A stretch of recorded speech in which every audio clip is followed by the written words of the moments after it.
Wasn't that nice? Now let's get into the drawing. So what I decided to do today was draw outside with my friend after this cute little walk that we went on.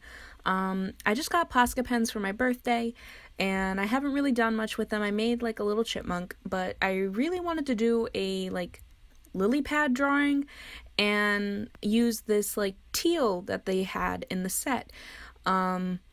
Along with this pink that I thought would look really good together. In the final drawing, that didn't really turn out, but you'll see as we go along. So I looked through Pinterest and found a reference picture for some legs, made a quick sketch, and then just went in with the Posca pens, and just started going. They're very simple. They lend themselves to really, really simple drawings. So I didn't want to put a lot of detail. I just wanted to kind of make it have that illustrative quality that you see, like with a lot of gouache paintings, but even more simple. Normally I do a lot of smaller details in my drawings, or a lot of fine outlining. So I really wanted to try an lineless style with the Posca pens because they're really good with that. And so I just decided to play around. So I started by coloring that leg green and didn't really like how that was going. Plus I had a lily pad that was going to overlap to show that that leg was under the water. So then I decided to use the teal, which I think is the only instance I use that teal in this drawing besides the shading of the lily pads that I added at the end. I felt kind of silly because the whole reason I drew this drawing was to use that color teal because I liked it so much, and it turned out being so similar to the blue that I used for the water that it doesn't really show up well. But, I'm still learning and still playing with these, and I look forward to making more drawings with them and trying them out, trying different color combinations and seeing what works well together.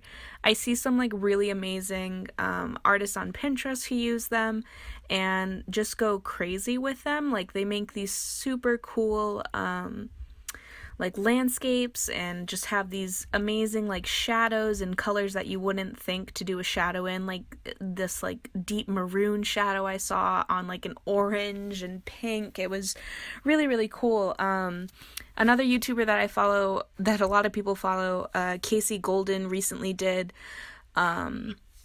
her Posca pen drawings, which came out really cool and really fun, and I loved the colors she used.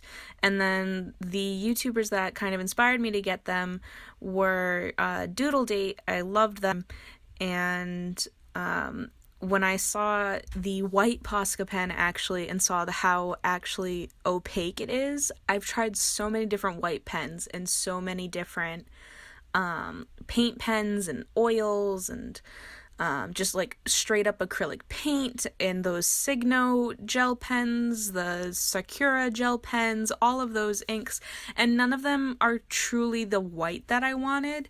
Let me tell you, the white Posca pen is going to be your absolute savior. This thing is absolutely nuts.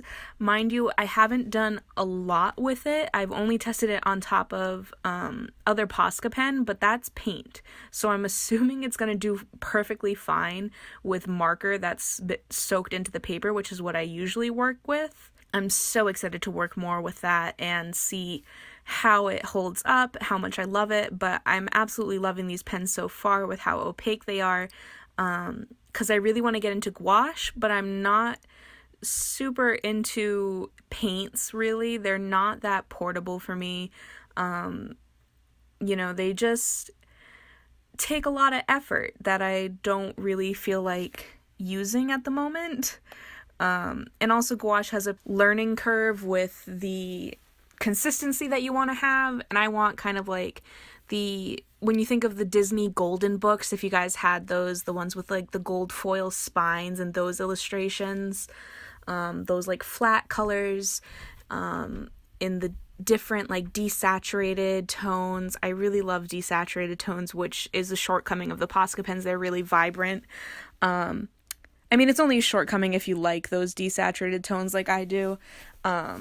They make beautiful illustrations anyways, and I'm not too disappointed with this lily pad drawing. There's definitely some problems with it. I think I need to figure out what my point of view was. I think I drew the lily pads in like a side view, but the legs in a complete above view, and then I drew details on the water in an above view. I just went a little haywire with this illustration. I just dove right in, for lack of a better expression.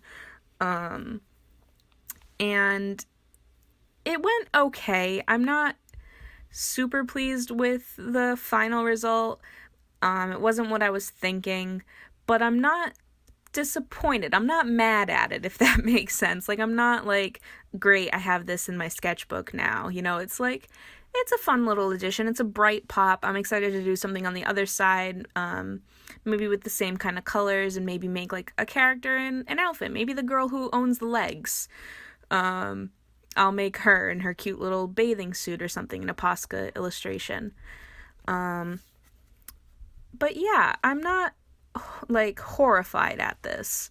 Maybe I should be, maybe I shouldn't. I don't know. I was kind of excited about the pattern that I ended up using for the water.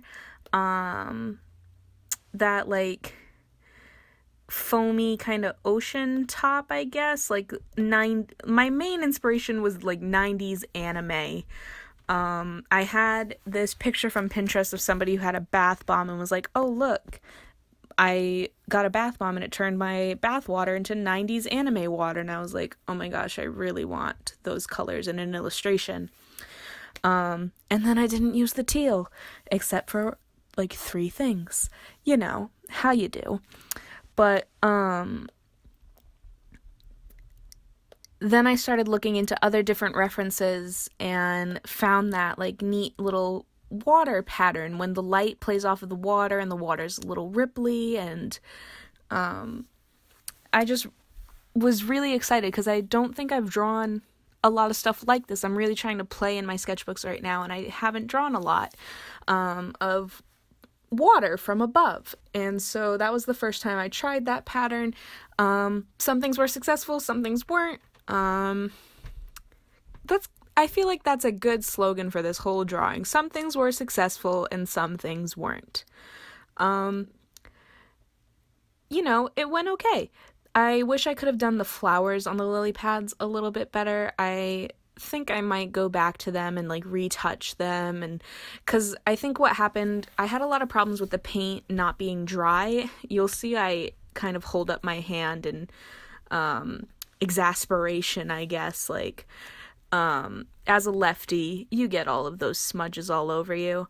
So I had paint on me for most of the day, but I'm also very impatient when I draw, so the drying time was a thing, which is another thing why I don't usually work with paints. Even though these are paint pens, they're more of like a stepping stone between my markers and trying to get into actually painting and learning how to go from one side of the paper down. Like with right-handed artists, you usually work like from the left over, and then with left-handed you work from the right over, so that way you're not getting those smudges.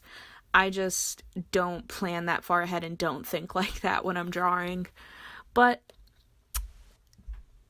who knows, maybe these will become my new favorite medium. I don't know. I'd love to get more colors. I have a whole set of these medium tip ones and a whole set of fine tip ones, and I'd love to revisit them. But for now, this is my little lily pad drawing. I'm kind of excited that I thought of drawing the girl, so I'm probably going to go do that. I hope you guys enjoy this drawing. Let me know if you have any tips and tricks for Posca pens. Let me know if you liked it. Check out my Instagram, which is also at Gottagoghdraw. If you like this video, like and subscribe. And thanks for watching, guys. And here's the finishing up of my lily pad Posca pen drawing. Thanks, guys. Bye.